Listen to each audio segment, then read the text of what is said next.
بسم اللہ الرحمن الرحیم۔ السلام علیکم۔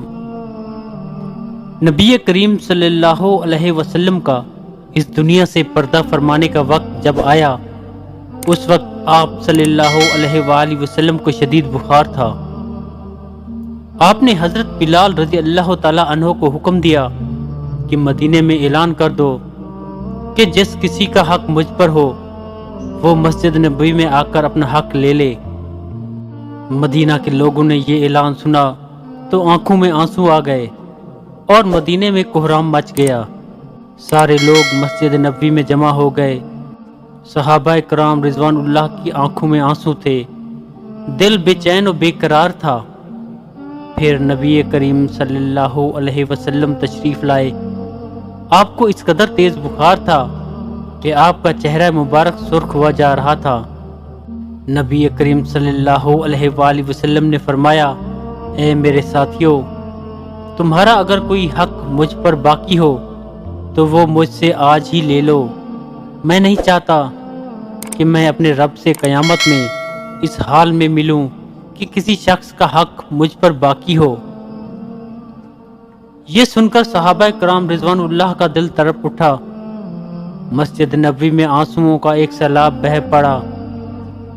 صحابہ رو رہے تھے لیکن زبان خاموش تھی کہ اب ہمارے آقا ہمارا ساتھ چھوڑ کر جا رہے ہیں۔ اپنے اصحاب کی یہ حالت دیکھ کر فرمایا کہ اے لوگو، ہر جاندار کو موت کا مزہ چکھنا ہے۔ میں جس مقصد کے تحت اس دنیا میں آیا تھا وہ پورا ہو گیا۔ ہم لوگ کل قیامت میں ملیں گے۔ ایک صحابی کھڑے ہوئے، روایتوں میں ان کا نام عکاشہ آتا ہے۔ عرض کیا، یا رسول اللہ صلی اللہ علیہ وآلہ وسلم، میرا حق آپ پر باقی ہے۔ آپ جب جنگ احد کے لیے تشریف لے جا رہے تھے تو آپ کا کوڑا میری پیٹھ پر لگ گیا تھا، میں اس کا بدلہ چاہتا ہوں۔ یہ سن کر حضرت عمر رضی اللہ تعالی عنہ کھڑے ہو گئے اور کہا، کیا تم نبی کریم صلی اللہ علیہ وآلہ وسلم سے بدلہ لوگے؟ کیا تم دیکھتے نہیں کہ آپ صلی اللہ علیہ وآلہ وسلم بیمار ہیں؟ اگر بدلہ لینا ہی چاہتے ہو تو مجھے کوڑا مار لو، لیکن نبی کریم صلی اللہ علیہ وسلم سے بدلہ نہ لو۔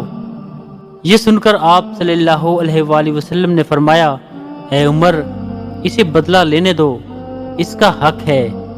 اگر میں نے اس کا حق ادا نہ کیا تو اللہ کی بارگاہ میں کیا منہ دکھاؤں گا، اس لیے مجھے اس کا حق ادا کرنے دو۔ آپ نے کوڑا منگوایا اور حضرت عکاشہ کو دیا اور کہا کہ تم مجھے کوڑا مار کر اپنا بدلہ لے لو۔ حضرات صحابہ کرام رضوان اللہ یہ منظر دیکھ کر بے تحاشا رو رہے تھے۔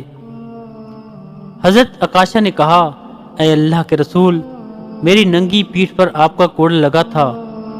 یہ سن کر نبی کریم صلی اللہ علیہ وآلہ وسلم نے اپنا کرتا مبارک اتار دیا اور کہا، لو تم میری پیٹھ پر کوڑا مار لو۔